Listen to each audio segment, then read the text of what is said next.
Magandang gabi pong muli. Ay magsisimula na at magpapatuloy sa ating pag-aaral sa gabing ito. Nawa ay maging maayos ang ating koneksyon. Medyo nagloloko ang aking internet dito sa bahay. So, samahan po ninyo ako sa ating pagpapatuloy at pagpapatuloy natin ang ating pag-aaral sa gabing ito.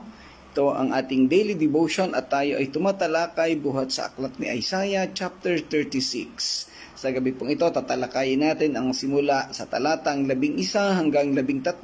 At kung mayroong pagkakataon, ay pwede nating ituloy hanggang sa 14 hanggang sa mga matatapos nating pag-aaral. So bago po tayo magpatuloy sa ating pag-aaral, tayo po muna ay sama-samang dumulog sa Panginoon. Samahan po ninyo ako.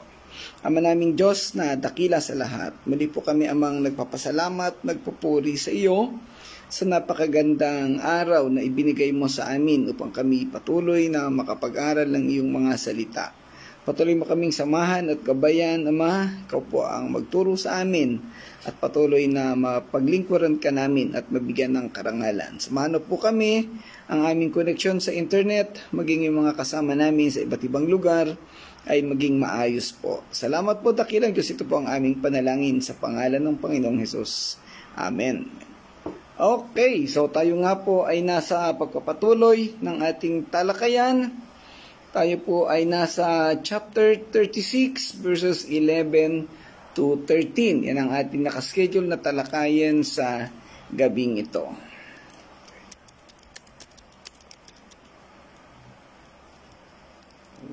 Okay, saglit lang.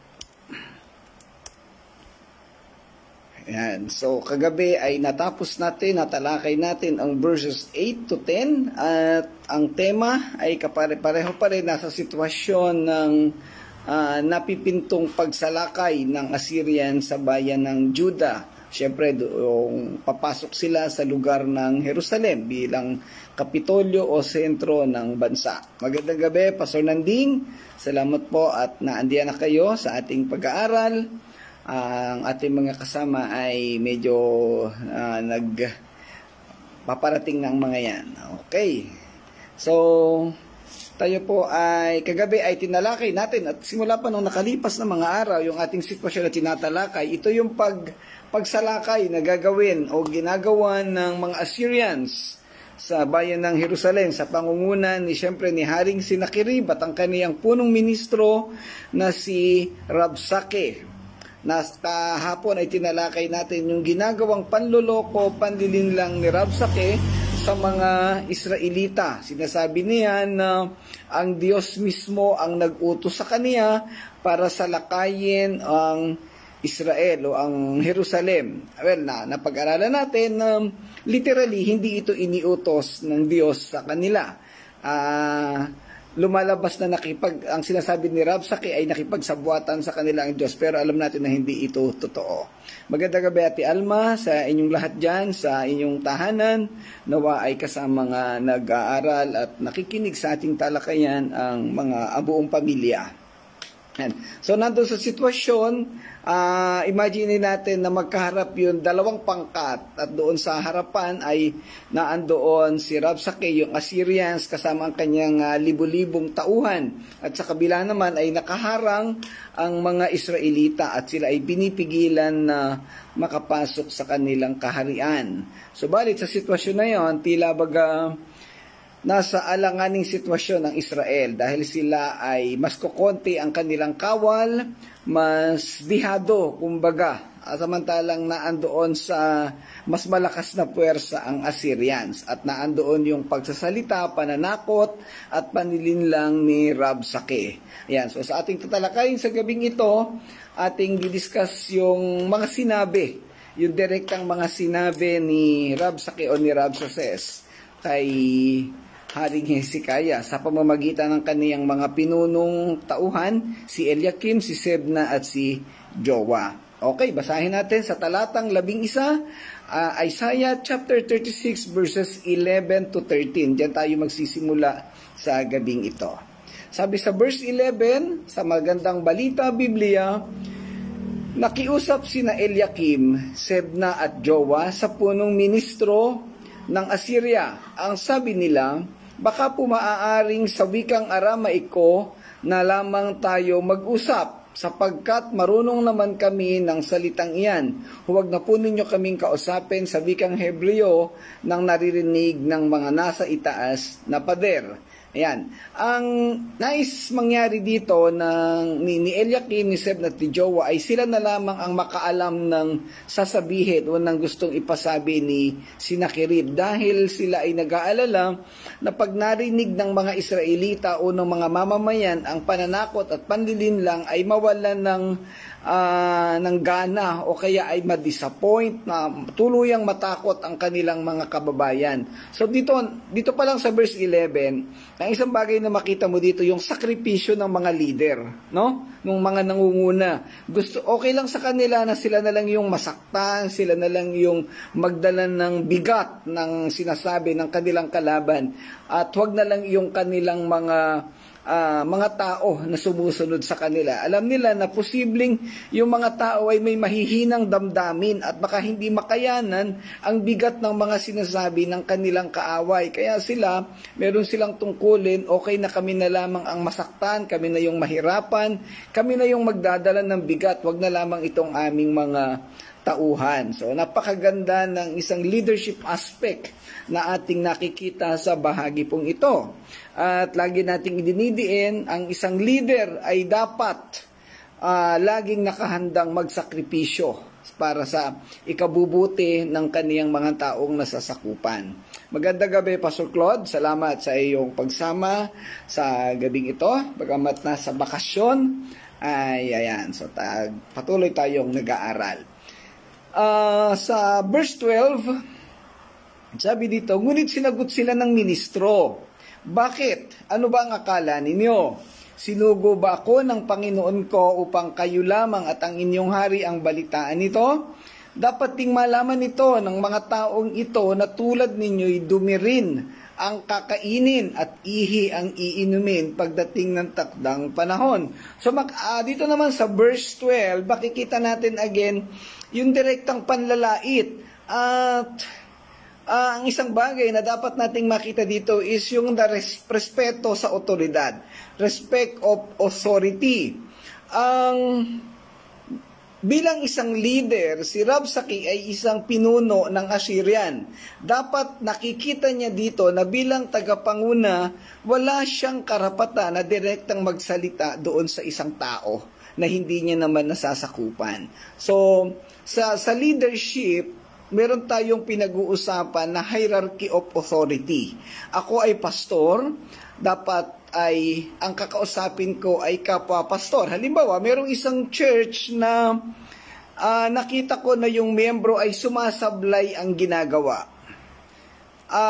Bilang pastor, pwede kong kausapin yung miyembro na gumagawa ng mali kung isang madali ang sitwasyon, pero ang isang dapat kong gawin ay i-address ko doon sa kanyang pastor ang problema na ginagawa niya. Hindi ko direktang kakausapin o didisiplinahin yung isang tao kasi hindi ko naman siya nasasakupan, no? Wala naman akong otoridad sa kanya. So dapat ang mayroong direktang pananagutan at responsibility sa kanya na disiplinahin siya ay yung kaniyang pastor. Ayan, hindi po pwede na yung iba.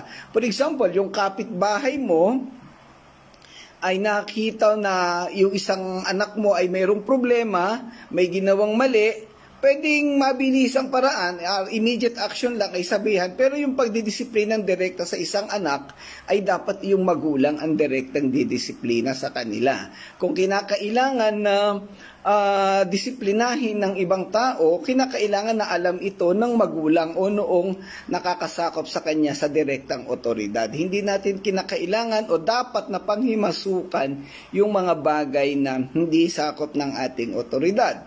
Halimbawa, may nakita akong isang batang pasaway, kapitbahay ko. Hindi ko po pwedeng basta paluin yung bata. Kasi pwede pa akong makasuhan doon. Dapat sabihin ko doon sa magulang ng bata na yon na ganito siya. Siya ay salbahe, siya ay may ginawang mali. So yun ang isang bagay dito na maling ginawa ni Rabsaki. kinausap na siya ni Eliakim, nakiusap na sa kanya na kami ang kausapin mo kasi kami ang may responsibility sa aming mga tauhan. Pero dahilan sa kanyang kayabangan sa pagmamataas at pagmamalaki ay kinontra niya pa yung tamang proseso ni Eliakim. Hindi mo, sabi niya ay dapat ay kausapin niya ang lahat. Hindi ko alam kung matatandaan natin, actually may mga sitwasyon dati sa Touching Lives na ganyan eh. Meron tayong mga kasama dati nung una na may mga pagkakamaling nakikita sa mga kapatiran natin, tapos ang ginagawa ng tao na to, direkta niyang kinakausap yung mga tao na hindi ko nalalaman bilang pastor. Magugulat na lang ako, kinausap na niya o kinakausap na niya yung isang tao, dinidisiplina na niya, pero hindi ko alam bilang pastor. So maling-mali po yung ganoon. Hindi natin dapat lalampasan ng otoridad natin. Hindi ko ito sinasabi dahil ako'y pastor, kaya lang ito po yung tamang proseso. Halimbawa, si Pastor Nanding ay may membro sa Grace Church. Tapos nakita ko doon sa isang lugar na gumagawa ng sablay, didisiplinahin ko ba yung membro ni Pastor Nanding? Hindi po pwede. Kailangan sabihin ko yun kay Pastor Nanding. At si Pastor Nanding ang bahalang gumawa ng mga hakbang para isaayos yung mga bagay na yan. So tatandaan po natin yung meron tayong respeto sa bawat otoridad. Hindi natin ito dapat na lalampasan. Sa verse 13, ang sabi dito, kaya lalong inilakas ng ministro ang kanyang pagsasalita sa wikang Hebreo. Pakinggan ninyo ang ipinapasabi ng hari ng Assyria. By the way, ito ay sumusukat sa kayabangan at pagmamalaki at pagmamataas ni Rabsakeh. Kilala ang Assyria sa kapanahunan nila na matataas, mapagmalaki at mayayabang. Wala silang inirerespetong otoridad. Yung salitang Aramiko, ito yung kanilang salita na ginagamit ng Assyrian at naiintindihan din ng mga Israelita. Pwede sila magkaintindihan. Pero ang isang salita na ginagamit ng Assyrian, yung tinatawag nating Arkadian. Ngayon, yung Hebreo, ito yung official na salita naman ng mga Israelita. Kaya tinawag silang Hebreo or Hebrews. Yan. Kaya, siyempre, iniiwasan na Eliakim na madismaya, malungkot, mag-alala ang mga tao nila. Kaya hanggat maaari ay sinisikreto nila yung information. Minsan sa ethics o yung etiketa na tinatawag natin, may mga bagay na hindi natin agad-agad po pwedeng sabihin sa isang tao ng direkta. Isinasaayos natin kasi nga nirerespeto natin yung otoridad ng isang tao. Ayan. Okay, by the way, itong mga talatang ito, yung verses 11, 12, and 13 ay mababasa din natin sa 2 Kings chapter 18, 26 to 28. Aklat ng Ikalawang Hari, kabanatang 18, verses 26 to 28. So nakita na natin yung sitwasyon, hindi mapigil sa kaniyang pagmamalaki at sa pagsasalita si Rabsakeh dahil gusto niyang ipakita sa mga tao na siya ay may kapangyarihan, siya ay may karapatang magsalita ng gusto niyang sabihin. So makita natin na maling-mali ang kanyang sistema. Okay. Sa mga talatang ito, si Rabsakeh na commander ng Assyria ay gumamit ng isang taktika upang takutin ang mga tao sa Jerusalem. Direkta niyang tinatakot, nagsasalita siya sa kanila sa pamamagitan mismo ng salitang Hebreo, ang wika na karaniwang ginagamit ng mga tao. Sa halip na Aramaic, na iilan lamang ang nakakaunawa. Gaya ng hiniling ng mga opisyal ni Hezekias. Ginagawa ito upang direktang ipaunawa sa mga tao ang mensahe at pahinain ang kanilang pagtitiwala kay Hezekiah sa Diyos. So napag-aralan natin nung nakalipas na mga araw, ng mga talata na ang talagang intensyon ni Rabsakeh ay ibagsak ang damdamin ng mga Israelita para sila ay matakot at sumuko sa kanila. Ayan. Magandang gabi, Nanay Mercy. Salamat po sa inyong pagsama sa ating gawain. Makikita natin sa mga talatang ito ang una, madiskarteng pagpili ni Rabsakeh. Meron siyang diskarte, kaya lang unethical yung kaniyang diskarte. Ang desisyon ni Rabsake na magsalita sa wikang Hebreo ay isang estratehikong hakbang upang lampasan ang pamumuno ng lungsod at direktang tugunan ang mga mamamayan. Kasi gusto niya talagang ipilit ang kaniyang nais na sabihin. Nabanggit na natin kanina yung layunin ni Eliakim. Bakit gusto niya na gamitin ay yung salitang Aramaiko lamang. So napaka-pulido ng leadership ni Eliakim, ng tao ng Panginoon, kung ikukumpara mo sa leadership ni Rabsake. Parang bara-bara na leadership ito. Leadership ng kalye, kumbaga sa panahon natin ngayon.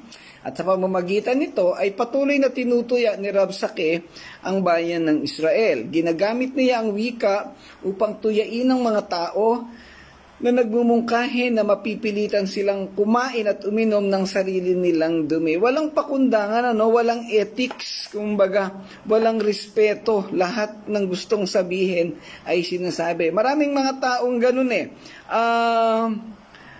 sige-sige sa salita.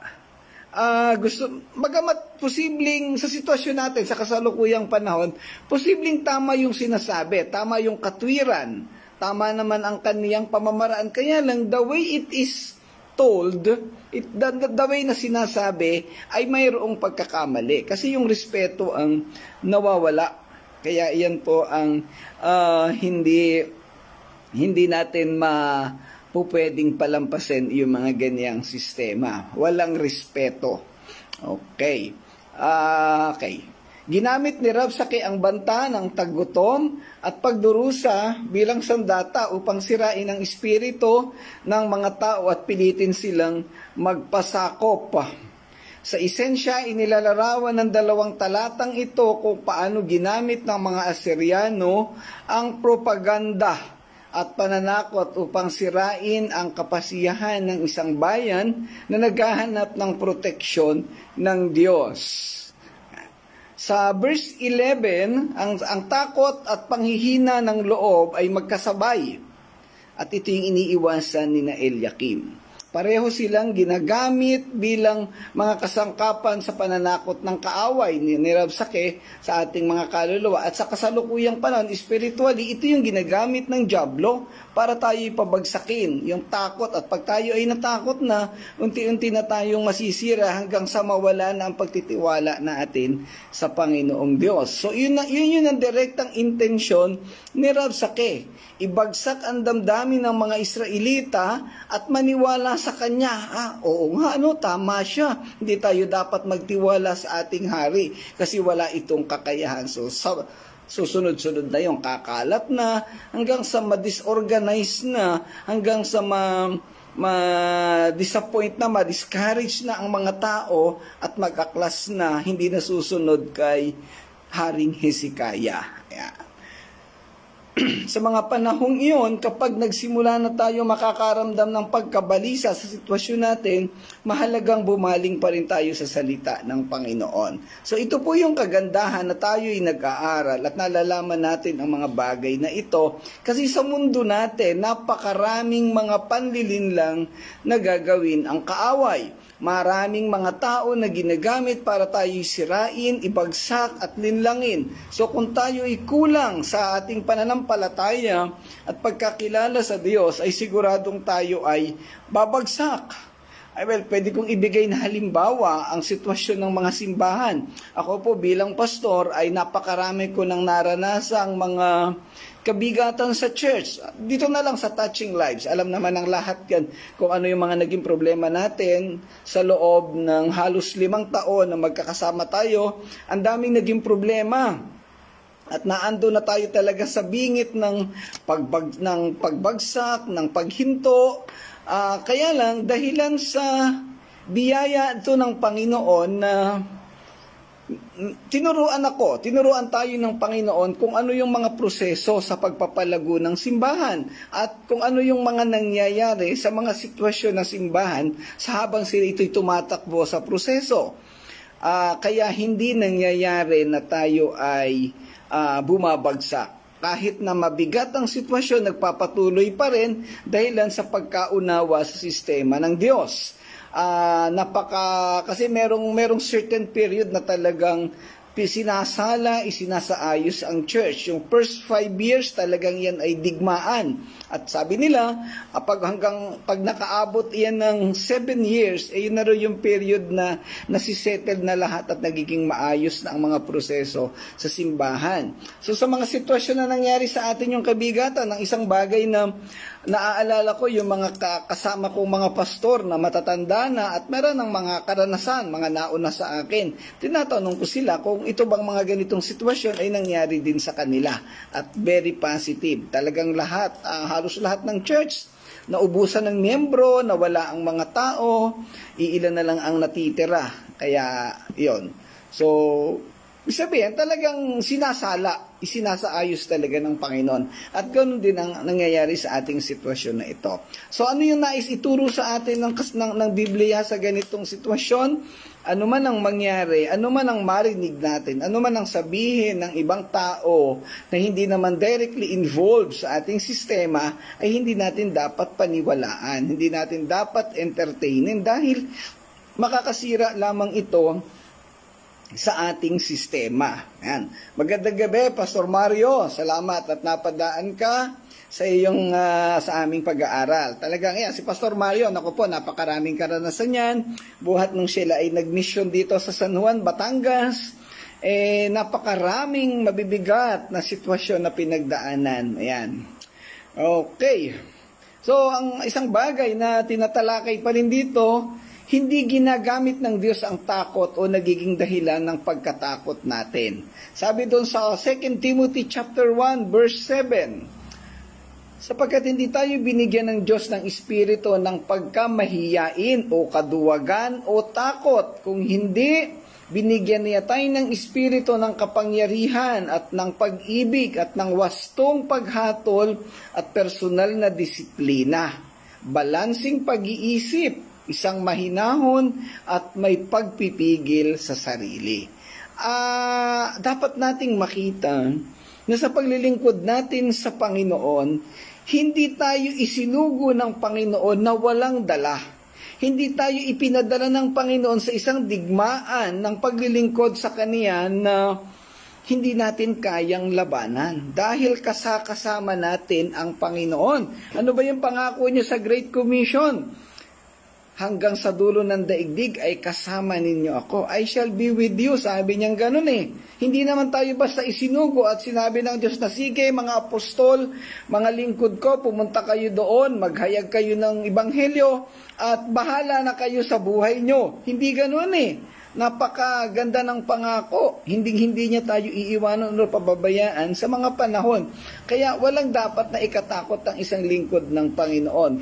Dito sa ating tinatalakay, sa sitwasyon ni Eliakim, ni Haring Hezekiah, naging napakalinaw sa kanila na kasama nila si Yahweh. Hindi sila pababayaan. Kaya binilinan mismo ni Haring Hezekiah ang mga tao niya na hayaan nyo lang si Sennacherib, hayaan nyo lang si Rabsaken na magsalita ng magsalita, mapapagod siya sa pagdadaldal niya at sa pagsisigaw niya, pero wala siyang mapapala sa atin kasi hindi natin sila papatulan dahil alam natin kung ano ang tamang dapat nating gawin. Alam natin at kilala natin ang Diyos na siya nating dapat na tanungin. So sa sitwasyon natin, in our practical experience, ano man ang sitwasyon na mabigat, sa halip na tayo'y magalit, sa halip na tayo maging emosyonal, sa halip na tayo ay mabigatan, madiscourage or madisappoint, dapat umasa tayo sa Panginoon dahil alam natin na hindi niya tayo iiwanan. Magandang gabi, Sir Irene. Salamat at nandyan ka na. Ayan. So tatandaan po natin iyan. At isang bagay na dapat nating maunawaan, hinahayaan minsan ng Diyos na makaranas tayo ng mabibigat na sitwasyon para tayo lalong turuan at lalong patatagin, kagaya din ang nangyari dito sa bayan ng Israel. Sabi pa dito, ang takot at panghihina ng loob ay mga taktika na ginagamit ng kaaway sa ating kaluluwa. So alam na natin yan, na-discuss na rin natin yan, ano? So, ang isang bagay na nagpapabagsak sa atin ay takot, pag-aalala, disappointment, at hindi yan ang gagaling sa Diyos. ang nanggagaling sa Diyos ay pag-asa, pag-ibig, pagmamahal, kalakasan ng loob. Pero yung mga ganong takot at pag-aalala ay galing ito sa kaaway. Yan. At sabi nga sa kanta, ang takot daw ay nasa isip lang. So wag nating isipin yung takot, at ang isipin natin ay ang kapangyarihan na nagmumula sa Diyos, at siguradong tayo'y magwawagi sa dulo. Yan.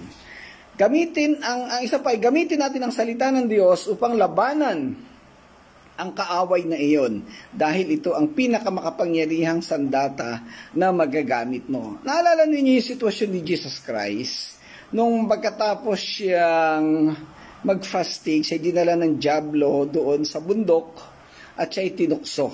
Pero saan nanindigan si Jesus Christ? Sa salita ng Diyos.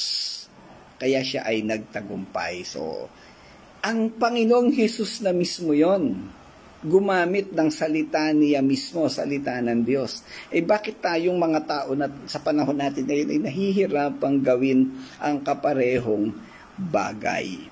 Yan. So, napakaganda ng ating pinag-aaralan at napakaganda ng magagawa nito sa ating mga buhay. Kailangan nating panghawakan na ang ginagawa nating araw-araw na pag-aaral, ito'y sakripisyo, pagtitiyaga, pero dapat nating tandaan, hindi ito basta gawain lang. Hindi ito basta maidaos lang natin na makapag-aral lang tayo at makapag-discuss kada gabi. Meron itong purpose, may layunin ng Diyos, at mayroon itong magandang epekto sa ating lahat kung tayo'y magbibigay ng commitment at focus, at kung talagang uunawain natin ang ating pinag-aaralan. Magandang gabi, Brother Edgar. Salamat at naandyan ka na. Kagaya din ito ng ating pag-aaral tuwing linggo, preaching. Dalawang bagay lagi yan sa mga pag-aaral. Yung nagtuturo at yung tinuturuan. Gaano man kagaling ang preacher, gaano man kagaling ang nagtuturo, kung sarado ang isip ng tinuturuan, baliwala din ito. Kaya, meron akong post ng isang araw sa Facebook. I think, hindi ko na matandaan ang eksaktong mga wordings. Pero ang sabi ko doon, pwede ako magturo ng leadership, pwede ako magturo ng pamumuno, pero yung actual na resulta at application nito sa buhay ng tao, ay sila na yung gagawa noon. Kasi ang kaya ko lang ituro, yung theories, yung lecture about leadership. Pero the way it will be applied sa kanyang mga buhay, ay nasa kanila na application. Paano nito ilalapat? Magandang gabi, Brother Jesse, Sister Jingjing. Salamat at kayo ay nakasama sa gabing ito sa ating pag-aaral. Yan. So, simula nang magsimula ang Touching Lives, lagi na ang laman ng simbahan natin ay pag-aaral, training, lecture, at kung ano-ano pa. Pero, kung tatanungin natin ang ating mga sarili, yung mga taga-Touching Lives na kasama natin ngayon, meron ba kayong natutunan? Meron ba kayong nailalapat sa inyong mga buhay? Yun ang isang katanungan na kayo ang makakasagot. As far as I am concerned, marami kong itinuro, marami kong sinabi, pero kung hindi ito na i-apply sa mga buhay, ay nasa sa atin na po yan. Well, pwede nating balikan at pwedeng pag-usapan at magtalong. Pero yun, generally, yun ang problema ng mga sitwasyon, ng mga simbahan, ng mga pag-aaral. Nagiging compliance lamang ang mga pag-aaral at pagbabasa ng Bible. May mga alam nga akong simbahan dahil requirements ng pastor, ang daily devotion, sinusulat sa notebook, pagandahan ng sulat, pagandahan ng notebook. Pero anong klaseng buhay ang mayroon? Kahit araw-araw ay mayroong devotion, hindi naman na ipapamuhay. Compliance lang, may maipacheck lang sa pastor nila. Ayan, kaya dito sa Touching Lives, hindi ko na ni-require na ganoon kasi alam mo naman na na hindi rin. Siguro pagdating ng mga susunod na panahon, po pwedeng gawin yon, pwedeng ipatupad. Pero, dapat ay maging buong-buo ang pagkatuto. Kaya nga ang sabi natin lagi, ang scripture ay hindi lang ito for information. It is for transformation. Yan. Kinakailangan kung talagang natutunan mo o naunawaan mo ang salita ng Panginoon, dapat matransform ang buhay mo. dapat mabago. Kaya nga ang sabi ng iba, naintindihan mo ba ang ibig sabihin ng salitang panalangin? Alam mo ba ang purpose ng panalangin? Ang sagot ng tao, opo. Ang tanong, nananalangin ka ba? Ayun, ang sagot, hindi. Yan. So parang baliwala, di ba? In the same way, tayo yung mga born again Christian. Pero paano tayo naging born again Christian? Sa pamamagitan ba ng pagsama sa mga gawain sa church o dahil ang puso natin ay talagang nabago? So kayo po ang makakasagot niyan. So yun po yung sinasabi dito, tinatalakay din dito, nadala lang natin sa mga practical na application. Ang salita ng Panginoon ay banal at ito'y buhay. Pwede natin itong magamit anytime. Kaya nga po doon sa sitwasyon ng Israelita, alam ni Eliakim, ni Sebna at ni Joa na mayroong magiging epekto sa mga kababayan nila yung maling salita, yung pananakot ni Rabsake. Kaya hanggat maaari ay pinigil nila. Kaya lang hindi napigil. So ayun. Pero at least ang maganda nito, nanindigan pa rin ang mga Israelita at nandun ang kanilang pagpapasakop sa kanilang hari. Kaya hindi sila bumagsak. Ayan, so yun po, introduction yung 11, 12, and 13. So may oras pa po tayo, dagdagan natin ng konti ang ating pag-aaralan. Sabi sa verse 14, huwag kayong paloloko kay Hezekias, sapagkat hindi niya kayo kayang iligtas. Ayan. Huwag kayong maniniwala sa sinasabi niyang ililigtas kayo ni Yahweh, na ang lungsod na ito'y hindi masasakop ng hari ng Assyria. Yun ay verse 15. And then verse 16, huwag kayong makinig sa kanya. Ang dinggin ninyo'y ang sinasabi ng hari ng Assyria. Sumuko na kayo at makipagkasundo sa akin. Sa gayon, magiging matiwasay kayo kung gagawin ninyo ito. Kayo ang makikinabang sa bunga ng inyong ubasan at igos at kayo rin ang iinom sa tinipon ninyong tubig.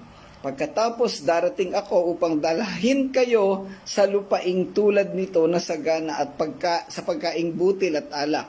Parang napakalakas naman ng loob ni Rabsake o ni Sinakerib na mangako ng mga bagay na to. Talagang grabe ang kayabangan, grabe ang kaniyang pagtingin sa kaniyang sarili. So yung verses 14 and 15, direktang pag-atake kay Hezekiah bilang hari, ang 15 direktang pag-atake kay Yahweh bilang Diyos. Huwag niyong pakinggan yung hari niyo, walang kwentang tao yan, walang silbi yan. Huwag ninyong pakinggan ng Yahweh ninyo kasi hindi kayo maililigtas niyan, mas makapangyarihan pa rin ang hari ng Assyria. Nakakakilabot ang ganitong pagtuturo, ang ganitong salita, no? Ngayon, doon sa 16 and 17, abay, para siyang Diyos na nangako ng kagandahan ng buhay sa mga Israelita. Ano kaya ang kaya niyang gawin? Ayan, so nakakainis na nakakatawa ang kanyang ginagawa. Well, ang mga talatang ito, yung verses 14 to 17, ay pagpapatuloy ng talumpati ng panloloko ni Rabsake, kung saan gumamit siya ng magagandang pananalita upang kumbinsihin ang mga Israelita na alisin ang paniniwala kay Hezekiah at ang pananampalataya sa Diyos. Ipinangako niya sa kanila ang isang mas mabuting buhay sa isang lupain na tulad ng kanilang sariling lupain. At kinukutya ang kanilang pagtitiwala sa Diyos at kinukwestiyon ang bisa ng mga Diyos ng ibang mga bansa. Ang pili nitong si Rabsake at ni Sinakerib ay sila lang yung makapangyarihan sa mundo. Sa mga talatang ito, inilarawan ang pagpapatuloy ng pananakot at panilinlang ni Rabsake sa mga Israelita upang sumuko sa kanya at makubkob ang bayan ng Juda. Pawang pananakot, panlilinlang at panlalait ang kaniyang ginawa at ginamit ang kanilang salitang Hebreo upang madaling maunawaan ng mga Israelita ang kaniyang sinasabi. Sinusubukan niyang magtanim ng takot at pahinain ang kanilang pananampalataya sa kanilang mga pinuno at sa Diyos. Idinidiin niya at sinisiraan si Hezekiah at maging ang Panginoong Diyos. Muli, ang talatang ito ay nagsasalita sa mga tingma ng kapangyarihan, panghihikayat, panluloko, at pagtitiwala sa banal na proteksyon. Halo-halo yan.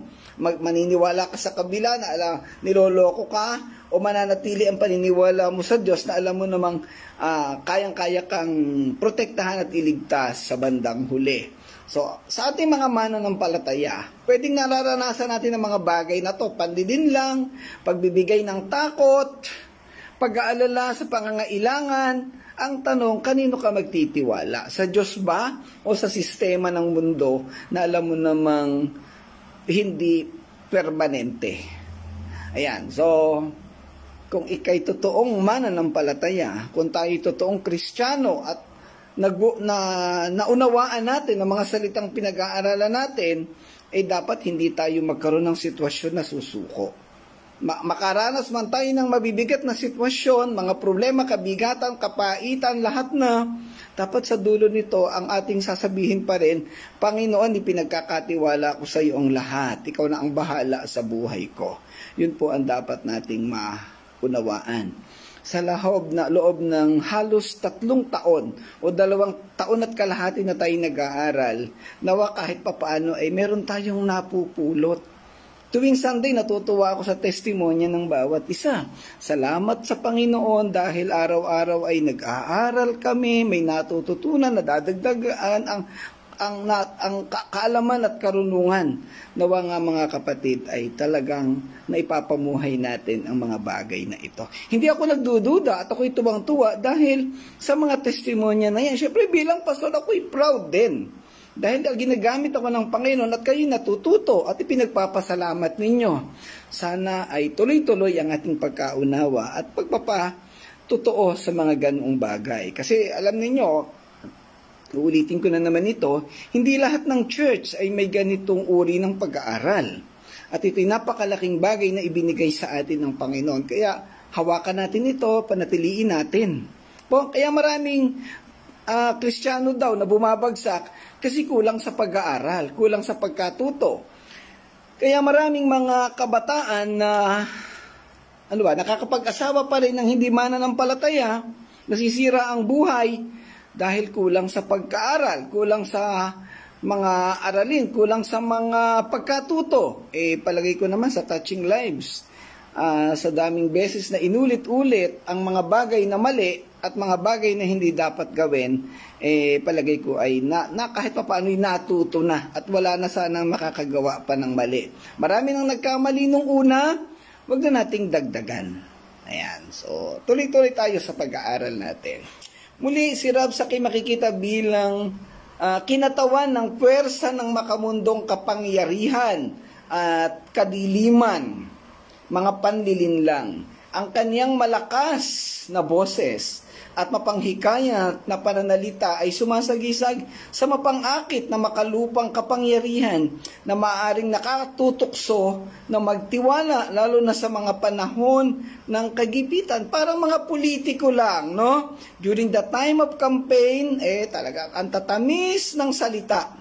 Bobolahin ka't pangangakuan, pero matapos ang eleksyon, wala na. Parang yung mga lang din yan, yung mga kababaihan na kasama natin dito, parang mga magagandang lalaki lang din yan na nanliligaw. Habang nililigawan ka pa lang, magtatamis na salita ang sinasabi at pinapangakuan, pero pagka nakuha na ang iyong sagot, ang oo mo, at naging magkarelasyon na, ayan na, unti-unti nang mawawala. Kaya ingat, beware sa inyong mga proseso at sistema sa buhay. Okay. Ang mga talatang binabanggit dito sa pangkalahatan ay nagpapakita ng kamalian ng sistema ng mundo at yung katamaan, kawastuhan ng sistema na makadiyos. Kung ating pagkukumparahin, kitang-kita, halatang-halata ang pagkakaiba nila, yung pagiging pagkakaroon ng ethics, yung pagkakaroon ng respeto, yung pagyayabang na sinasabi dito, talagang para tayo nanonood ng teleserye, may kontrabida at may bida. At yung mga kontrabida talaga namang wala nang ginawang mabuti, puro mali. At yung namang bida talagang nagpapakabida at may tama ang ginagawa. Kaya practically ay pwedeng-pwede natin gamitin na halimbawa sa ating mga buhay. Tayo naman ay bukas ang mga isip, ang mga puso. Sana ay magkaroon ito ng practical na application at paglalapat sa ating mga buhay upang hindi na tayo magkamali, upang pumili tayo ng tamang desisyon. Nababanggit natin ang isa sa pinakakritikal na sitwasyon sa buhay nating mga tao ay ang pagdedesisyon. At the moment nakagawa tayo ng maling desisyon, ang mga susunod na sistema ay pwede nang magkamali. Ulitin ko, ang anumang bagay na sinimulan ng mali ay nananatiling mali at magwawakas ng mali. E di simulan na natin ng tama para mapanatili nating tama at magwakas tayo ng tama. At yan po ang mensahe ng salita na ito. Ang Israel ay maganda ang panimula, pero makita natin sa Ehipto pa lang na andun na yung disobedience nila Kinukontra na nila si Moises, sumusuway na sila. Kaya hanggang sa dulo ng panahon, nakaranas sila ng maraming problema. Sa church, meron ka bang ginagawa na hindi kalugod-lugod sa Diyos? Meron ka bang ginagawa na hindi tama? Na pwedeng na itatago mo, pero alam mo na mali,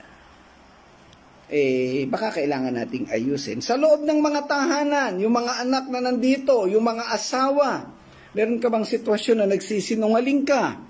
Na sinasabi mong oo, pero ang totoo'y hindi naman. Na sinasabi mo'y ganito, nangangako ka na ganyan, o lahat ng bagay sinasabi, pero sa aktual, sa puso mo, alam mong nagsisinungaling ka. Alam mong gumagawa ka ng mali. Mga kapatid, ito po'y applicable sa ating lahat. Kung meron tayong ganyang ginagawa sa ating mga buhay na tayo hindi nagiging tapat, hindi nagiging totoo, ay siguraduhin na natin na ayusin na natin. Huwag na nating palawakin pa yung mga maling sistema sa buhay natin. Kasi wala itong magiging magandang resulta.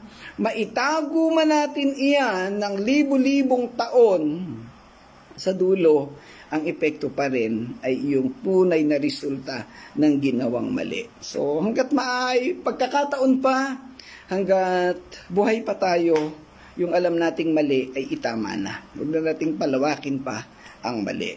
Okay? So hanggang doon lang po ang ating pag-aaral sa gabing ito. Nawa ay natuto po tayong lahat. At kung meron kayong mga dagdag na katanungan, may mga bagay na hindi naunawaan sa ating tinalakay, huwag pong mahihiyang magtanong. At yan naman po ay pwede nating pag-usapan at talakayin sa mga susunod pang pagkakataon. O pwede tayo mag-usap sa ating mga group chat, sa chat, at kung saan-saan pa. Ang mahalagay matutunan natin at maunawaan ng eksaktong kahulugan, praktikal na aplikasyon ng ating mga pinag-aaralan para tayo patuloy na makapamuhay sa tama ayon sa liwanag at biyaya ng Panginoong Diyos.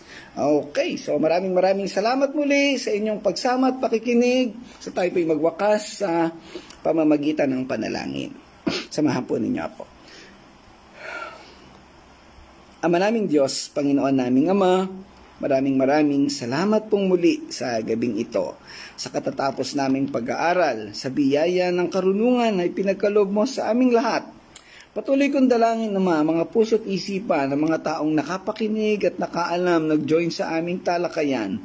Ikaw pang patuloy na mangusap sa kanila, magpaalala ng kabutihan ng isang tapat, ng isang magandang plano at sistema sa buhay na walang itinatago, maging bukas sa lahat at ito'y magdadala ng kasaganaan at ang kaayusan sa buong buhay. Mangusap ka Panginoon sa puso't isipan ng bawat isa. Kung mayroon mang mga pagkakamali, ay samahan mo sila na maitama ang bawat isa. Samahan mo kami, Panginoon. Ang bawat isa sa amin ay po pwedeng magkamali. Kaya, Panginoon, amin pong patuloy na dinudulog sa iyo ang aming mga puso, ang aming mga isipan at buong pagkatao. Tulungan mo kaming lahat, Panginoon, na maging kalugod-lugod sa iyo, makapamuhay ng kagaya ng iyong pamumuhay. Salamat po, dakilang Diyos. Ito po ang aming panalangin sa pangalan ng Panginoong Hesus. Amen. Amen. Okay, salamat po mga kapatid sa inyong pagsama. Sa mga hindi po nakaabot sa ating talakayan, pwede po namang panoorin at pakinggan ang ating mga video recording.